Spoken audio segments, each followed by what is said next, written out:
Assalamualaikum warahmatullahi wabarakatuh. Perkenalkan, nama saya Putri Bawis Segara dengan NIP 001.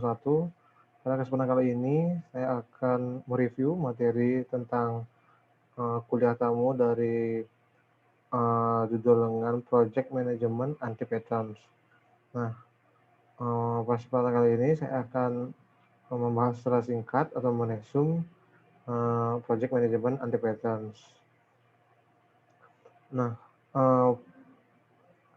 di sini project manajemen anti patterns itu adalah praktik-praktik buruk atau permasalahan yang umum terjadi dalam proyek IT. Nah, sebenarnya di sini bukan hanya proyek IT saja, tapi bisa juga untuk pembangunan produk yang lainnya. Nah, ini berakar pada masalah personality, manajemen, kultur, dan environment. Nah, 80% dari problem atau masalah software development ini datang dari non-teknikal, yang artinya ini datang dari kepribadian suatu human resource-nya. Nah, kesalahan pertama yang sering dilakukan oleh orang itu adalah memulai bisnisnya itu dengan hanya memfokuskan perhatian pada produk dan strategi bisnisnya mereka. Nah, mereka ini tanpa memperhatikan kualitas manusianya yang bergabung itu seperti apa. Nah, sehingga untuk anti pattern ini kita bisa ilustrasikan seperti pohon dengan benalunya, tidak akan menghasilkan banyak buah yang berkualitas. Nah, ini pengaruh anti pattern dalam suatu tim. Di sini pengaruh anti pattern itu sangat kuat, maksudnya orang yang tergolong dalam anti pattern ini bakal dapat merusak ekosistem yang lain atau terpengaruh dengan orang-orang yang lainnya. Nah, ini daftar umum anti pattern dalam proyek pemula. Tadi yang pertama ada analisis paralisis, di mana analisis paralisis ini adalah overthinking dalam tahap desain. Ini dapat menyebabkan tahap implementasi mendapat sisa waktu yang tidak layak. Nah, ini dapat disebabkan karena kebanggaan akan kemampuan analisanya, terus kurang pengalaman dalam berproyek, dan ingin mencapai proses perfect, tidak berfokus pada value dan deliverable yang untuk klien. Yang kedua ada dead by planning. Nah, ini adalah mungkin hampir sama dengan yang sebelumnya, tapi ini dalam bagian planning. Dia terlalu over dalam planning atau membuat deadline, timeline, kedetailan, dan kompleksitas dalam suatu task. Nah, sehingga ini penyebabnya ini adalah glass case plan, yaitu membuat plan dengan asumsi demi asumsi tanpa adanya research kepada user langsung atau pengalaman real. Misalnya adalah detail plan, membuat plan dengan over detail, bahkan berusaha mencakup semua kemungkinan, padahal realitanya akan terjadi hanya satu dari semua kemungkinan tersebut. Misalnya ada curiosity. Curiosity ini adalah di mana informasi atau pengetahuan dalam suatu tim, nah itu tidak disebarkan secara merata. Nah, sehingga hanya sebagian pihak orang saja yang mengetahuinya. Nah, ini penyebabnya itu adanya ego-centric dalam suatu tim, mushroom management. Jadi di sini lebih ke bagian komunikasi antar individunya kurang. Dysfunction itu adalah penyebaran informasi, nah ini tidak merata. Dan juga ada banyak masalah terjadi dalam tahap integrasi modul. Nah, biasanya antara tim ini memiliki asumsi yang berbeda dan jarang mendiskusikan asumsi-asumsi tersebut, sehingga terjadinya miskomunikasi. Nah, selanjutnya ada mediocracy. Nah, di sini lingkungan tanpa motivasi dan terdesain biasa-biasa saja tanpa obsesi untuk menjadi pemenang terhadap perusahaan atau kompetitor. Nah, jadi ini sering dialami oleh banyak orang ya, jadi kurang motivasi dia sudah menganggap dirinya di puncak, atau sudah menganggap dirinya menjadi pemenang dari perusahaan-perusahaan atau komputer lainnya. Nah, ini bisa disebut dengan biasa-biasa saja atau asal kerja. Tidak ada obsesi yang tinggi untuk meraih suatu juara. Nah, ini penyebabnya seperti tadi, tidak adanya visi bersama, obsesi akan kesuksesan rendah. Nah, disfungsinya ini biasanya ada produktivitas tim rendah, terus profit perusahaan kecil. Dari profit yang kecil ini sehingga pegawai atau orang-orang di dalam itu menjadi kehilangan motivasi untuk meraih suatu hal yang besar. Ada juga citra perusahaan itu rendah di mata stakeholder. Jadi kepercayaan antara perusahaan dengan stakeholder itu sudah tidak ada, sehingga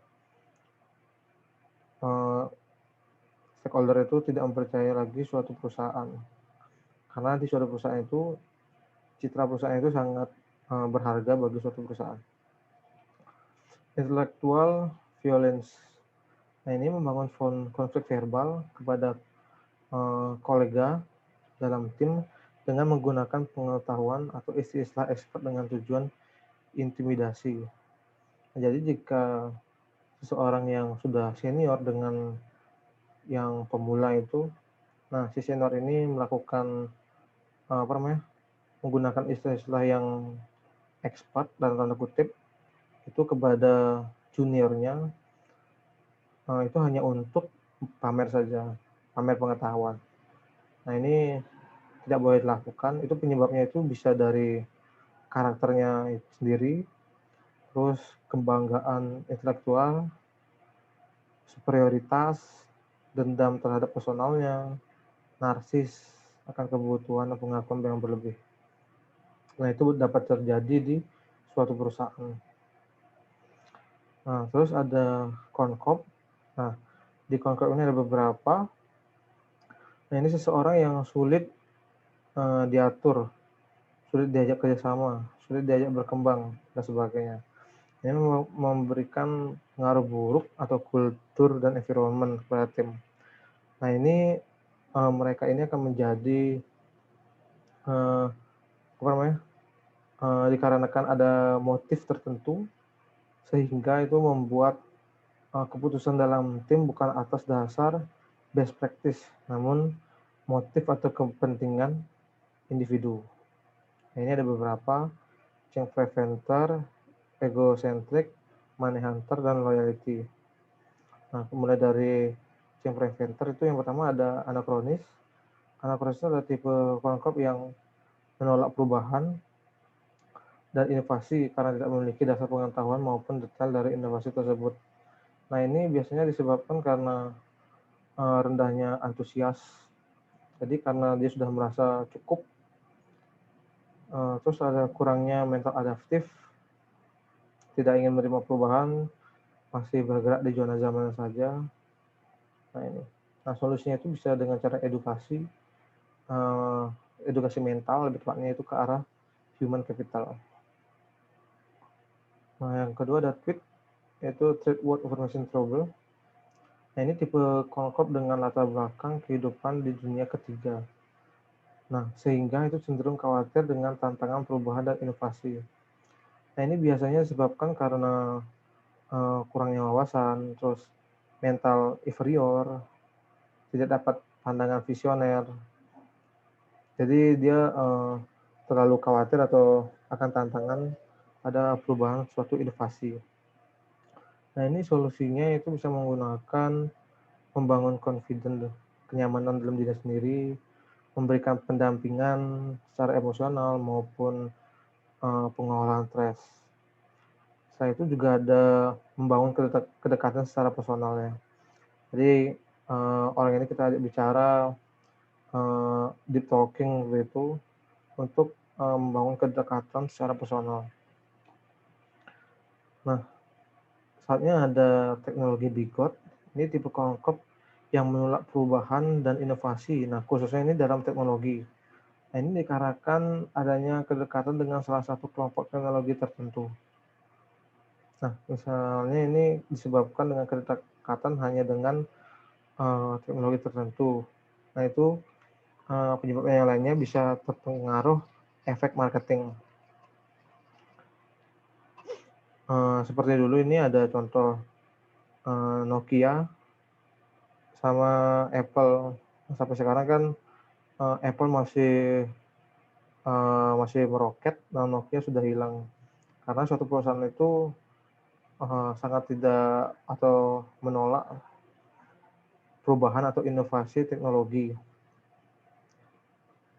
Sehingga kita tidak menerima perubahan tersebut dapat terpengaruh ke suatu perusahaan tersebut. Nah, solusi yang bisa ditawarkan itu adalah sering jalan-jalan, tanda kutip itu, keluar dari zona nyamannya. Jadi banyak-banyak relasi, itu misalnya mengikuti konferensi, exhibition, nah agar tahu tentang perkembangan teknologi di luar. Jadi jika ada peluang, kita dapat mengikutinya.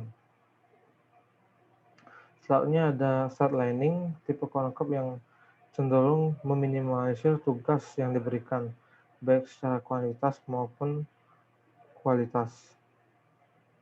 Nah ini biasanya tipe-tipe yang pemalas, tipe X. Nah dia cenderung menawar-nawar suatu tugas yang diberikan, baik dari kualitas maupun kuantitasnya. Nah ini dapat mempengaruhi suatu produk yang sedang dibangunnya. Nah, ini kan sangat tidak baik bagi perusahaan yang sedang merintis. Nah, ini solusinya kita bisa menanyakan question by question, kenapa dia seperti itu, terus friendly outplacement, reduction in force, apa namanya, dipaksa dengan perlahan-lahan. Jadi diberikan tugas, nah tapi terus-menerus, tapi dikurangi dalam segi kuantitasnya. Tapi waktunya terus-menerus, seperti itu. Soalnya ada egomaniac. Nah, egomaniac ini adalah tipe konkop yang ingin menjadi primadona dalam tim atau dan cenderung ingin dikreditkan secara dominan. Nah, biasanya kurang dapat menerima keberadaan orang lain yang kompetensinya selevel dengannya. Egomaniac ini biasanya disebabkan karena narsisme, terus over personal branding. Jadi untuk solusinya itu bisa membangun kredit secara tim dengan tetap memberikan porsi padanya. Nah, jadi untuk brandingnya ini boleh membangun personal branding, tapi bisa juga secara tim, bukan personal saja dalam hal branding ini.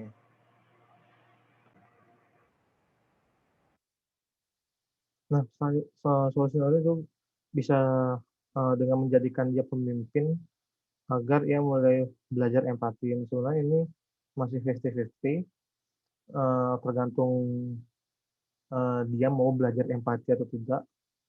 Kalau dia tidak mau belajar empati, maka tim yang dipimpin itu akan rusak karena pemimpinnya seperti itu. Jadi dia mau tidak mau harus belajar empati untuk dapat mengenal timnya seperti apa. Selanjutnya ada firebrand. Nah ini adalah tipe konflik yang sering menciptakan suatu masalah, khususnya masalah palsu dengan sengaja. Nah ini misalnya error pada program sehingga menyebabkan keterlambatan delivery. Lalu kemudian disolusikan pula oleh dirinya sendiri dengan tujuan ingin disematkan sebagai pahlawan penyelamat tim. Nah ini kayak orang yang membuat bug sendiri, terus hanya dia yang tahu solusinya. Nah karena hanya dia yang tahu solusinya, jadi dia disematkan sebagai pahlawan tim. Nah ini contoh sikap yang tidak baik karena dapat memperlambat delivery dari produknya. Dan untuk kepentingannya pribadi. Nah ini penyebabnya karena keinginan menutup kekurangannya, itu keinginan agar terlihat bekerja, narsisme. Nah, solusi yang dapat ditawarkan itu adalah menerapkan iteratif development. Nah, jadi ini dalam suatu sprint itu bakal selalu dicek. Nah, jadi untuk melakukan hal seperti ini sangat kecil kemungkinan. Nah, ini juga karena melakukan iteratif development, otomatis kita harus melakukan yang namanya pengawasan harian. Yang selanjutnya adalah corporate SAC. Nah, ini adalah tipe konsep yang lebih menyibukkan diri dengan membangun kedekatan personal dengan klien, seperti dalam tanda kutip penjilat ke kliennya. Nah, ini cenderung meninggalkan pekerjaannya dalam development. Umumnya dia memiliki motif tertentu untuk mendapatkan bonus dari kedekatan tersebut terhadap terhadap suatu klien. Nah, ini penyebabnya bisa karena keinginan mendapatkan bonus melalui melalui kedekatan tersebut, atau juga menghindari pekerjaan development. Nah, ini untuk solusinya bisa dengan cara sibukkan dia dengan banyak teks. Jadi jika dia sibuk, otomatis hubungan dengan klien itu hubungan dengan klien menjadi sedikit renggang dan dia bisa fokus pada pekerjaannya karena dikejar dengan deadline. Selanjutnya itu bonus monster. Nah, ini adalah tipe konflik yang hanya termotivasi pada tipe-tipe task atau tugas yang memiliki bonus, serta cenderung menghindari task yang lainnya. Nah, ini jika ada uang dia baru mau jalan. Seperti itu gambarnya. Ini ya karena money oriented. Nah, itu solusinya ya harus menghilangkan sistem bonus mau tidak mau. Terus territorial concord. Ini adalah tipe concord yang cenderung menolak orang-orang yang bahkan mencegah anggota tim lain untuk berkembang karena itu khawatir daerah kekuasaan itu tidak lagi dikuasai secara penuh. Nah, ini penyebabnya itu karena mental rakus, inferior, khawatir akan post power syndrome. Nah, solusinya itu bisa dengan pahamkan itu tentang konsep regenerasi.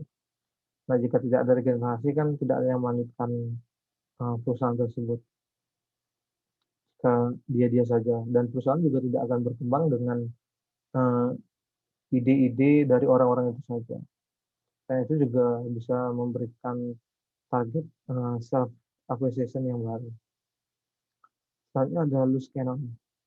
Nah, loose cannon adalah tipe konkop Babermoot dan cenderung ember yang berpotensi menyebabkan rahasia-rahasia perusahaan ataupun membuat citra perusahaan menjadi buruk. Nah, ini dalam tingkat yang lebih kronis, dia bisa mendapatkan keuntungan pribadi. Jadi ada misalnya perusahaan yang sengaja mengirimkan mata-mata, nah ini dia bisa cenderung emer kepada perusahaan yang menyuruhnya.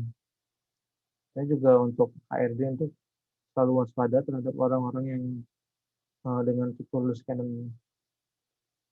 Ini penyebab itu karena mental tidak amanah, terus tidak mengerti etika komunikasi, tidak mengerti etika kerahasiaan. Nah, sebenarnya untuk diskusi antara perusahaan itu diperbolehkan, tapi ada etikanya. Jadi untuk rahasia-rahasia yang harus dijaga suatu perusahaan itu tidak boleh dibocorkan, tapi lebih ke kulit-kulit perusahaan saja. Bisa juga melakukan promosi terhadap perusahaan kita, kelebihan itu harusnya bisa untuk solusinya. Nah, ini bisa dengan cara jangan memberikan jabatan yang mengandung rahasia perusahaan. Jadi orang-orang dengan mental seperti ini itu berikan jabatan yang tidak memegang rahasia perusahaan. Nah, ini juga selalu batasi informasi perusahaan pada dirinya. Nah, terus ada karirist. Nah, ini tipe konflik yang selalu berupaya mempengaruhi kebijakan tim maupun perusahaan dengan referensi pribadinya. Nah, ini umum karena agenda tersembunyi mau mengejar keuntungan pribadi. Nah, ini penyebab karena hidden agenda, dia memiliki agenda yang lainnya di dalam suatu perusahaan. Biasanya agenda tersebut akan memperoleh keuntungan pribadi pada orang tersebut. Selanjutnya ini adalah saboteur. Nah, saboteur ini adalah tipe kelompok yang mempunyai misi sabotase agar proyek yang dijalankan gagal atau setidaknya memiliki peluang keberhasilan kecil. Nah, ini adalah tipe kelompok yang paling berbahaya dan sangat sulit diidentifikasi. Nah, karena cenderung cerdik dan menutupi agendanya. Ini penyebabnya karena loyalitas perusahaan tempatnya bekerja. Secret agent. Nah, solusinya adalah awasi pergerakannya setiap saat. Dengan menerapkan iteratif development, kan kita bisa mengawasi pergerakannya setiap sprintnya. Nah, ini lakukan mitigation pada plan memasang orang lain dengan skill yang sama atau replacement dirinya. Nah, selanjutnya itu ada negative personalities. Nah, negative personality itu adalah mewakili kurang dari 5% populasi. Nah, tetapi mereka menghasilkan 90% masalah interpersonal di lingkungan kerja. Nah, ini ada beberapa, ada 7. Yang pertama itu adalah hostile agresif, di mana ini adalah yakni Sherman Tank, Sniper, dan Exploder. Nah, Sherman Tanks ini adalah tipe kecenderungan dengan melakukan intimidasi atau bully. Nah, sedangkan Sniper ini menikmati suatu konflik dalam suatu tim, tapi dia hanya berada di belakang layar saja. Tipe Sniper. Tipe Exploder adalah tipe tenang dan tidak berlagak. Namun dalam suatu tertentu, nah mereka akan keluar karakter yang aslinya. Sedangkan dengan perilaku negatif, misalnya berteriak, mengumpat, menghina. Misalnya ada indecisiveness. Nah, ini kepribadian yang tidak bisa membuat keputusan tentang suatu yang penting. Nah, winners ini juga dikenal sebagai complainers, suka komplain. Ada komplainer yang suka mengeluh tentang segala hal, tapi tidak menawarkan solusi, hanya bisa mengeluh saja. Aksinya tidak ada. Nah, orang dengan tipe demikian ini biasanya suka menyeret orang, sehingga memberikan suasana negatif dalam lingkungan. Nah, negasisis ini mirip dengan winners, namun cenderung menjual.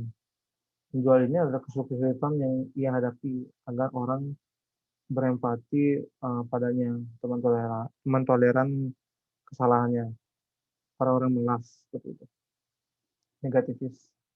Terus clams itu seperti kepribadian yang pasif dan cenderung tidak memberikan reaksi pada hal-hal yang diperlukan. Bulldozer ini adalah cenderung melakukan cherry picking dalam memilih fakta-fakta, ahli dalam memanipulasi fakta untuk keuntungan pribadinya. Nah, padahal seringkali fakta tersebut tidak seperti yang faktanya. Selanjutnya ada super credibles. Ini adalah tipe yes man yang suka menganggap remeh suatu tugas dan cenderung suka menunda pekerjaan. Nah, ini juga tipe yang suka mengesan bahwa semuanya akan baik-baik saja. Meski fakta tidak demikian, agar sebenarnya tenang sih biasanya. Super agreeable. Harusnya itu solusinya bisa dengan cara berdiskusi tentang problemnya apa agar diselesaikan dengan langsung bersama timnya. Jadi tidak membuat timnya itu bahwa ini akan baik-baik saja. Yang terakhir itu ada tim tentang dysfunction. Nah, ini ada tim development Tukman, ada forming, storming, norming, performing, adjourning. Nah, ini biasanya di bagian storming ini banyak orang yang menyerah sehingga tidak bisa naik lagi. Nah, ini di bagian storming ini biasanya banyak anti-pattern yang tidak bisa diatasi sehingga tidak bisa mencapai norming. Terus untuk, ada beberapa ya di apa, tim dysfunction ini dibentuk dalam bentuk seperti pilar segitiga. Jadi yang paling bawah itu, absence of trust, jadi ini ciri-cirinya itu, menghindari menghabiskan waktu bersama. Ini untuk lingkupnya sudah tim ya. Jadi seorang ini menghindari menghabiskan waktu bersama, terus ragu-ragu untuk meminta bantuan, menyembunyikan kelemahan dan kesalahan. Terus yang kedua ada fear of conflict. Jadi, ciri-cirinya itu adalah tim merasa rapat adalah agenda yang membosankan.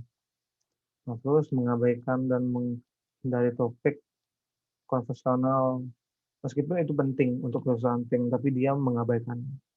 Itu termasuk fear of conflict.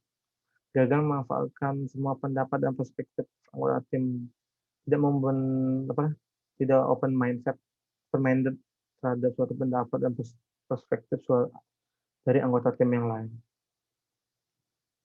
Nah, yang ketiga ini adalah lack of commitment, tentang komitmen suatu tim. Jadi anggota tim itu cenderung meninjau kembali diskusi keperusahaan itu berulang kali.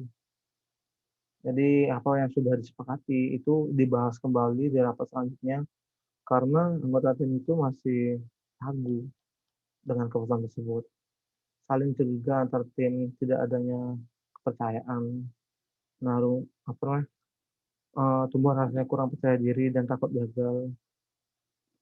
Yang keempat itu ada avoidance of accountability, itu ciri-cirinya adalah mengurangi standar kualitas deliverable, tidak adanya deliverable ataupun report atau minimal MVP tidak terpenuhi. Terus membiarkan pemimpin tim menjadi satu-satunya sumber disiplin. Nah, ini seringkali dalam suatu tim itu sangat dilanggar oleh anggota-anggotanya. Menyerahkan semua tentang kedisiplinan itu kepada si pemimpinnya. Nah, yang terakhir itu adalah intention to result. Jadi anggota tim itu hanya berfokus pada karir dan tujuan individu mereka atau personal branding mereka sendiri. Terus fokus karyawan itu berorientasi pada prestasi pribadi. Terus tim menjadi jarang mengalahkan kompetitor karena mereka hanya berfokus pada pribadinya masing-masing. Nah, dari tiga pembahasan tersebut ada secara garis besar itu ada project management art patterns, negative personalities, dan yang terakhir itu adalah tim dysfunction. Nah, sebenarnya anti pattern ini dapat dimitigasi dengan merefaktor mindset-nya. Jadi sebenarnya itu hanya merubah dari fixed mindset menjadi agile mindset itu dapat merefaktor atau mengatasi dari anti pattern tersebut. Nah, tapi hal ini tidak dapat dilakukan dengan sekali percobaan. Ini membutuhkan waktu dan kemampuan dari seseorang untuk merefaktor tim, personal, maupun orang lain. Nah, eh, sekian untuk resume tentang kuliah kamu anti pattern pada kali ini. Jika ada salah kata, saya mohon maaf. Akhir kata, saya ucapkan terima kasih. Wassalamualaikum warahmatullahi wabarakatuh. Saya Putu Bahusa Segara, izin untuk undur diri. Terima kasih.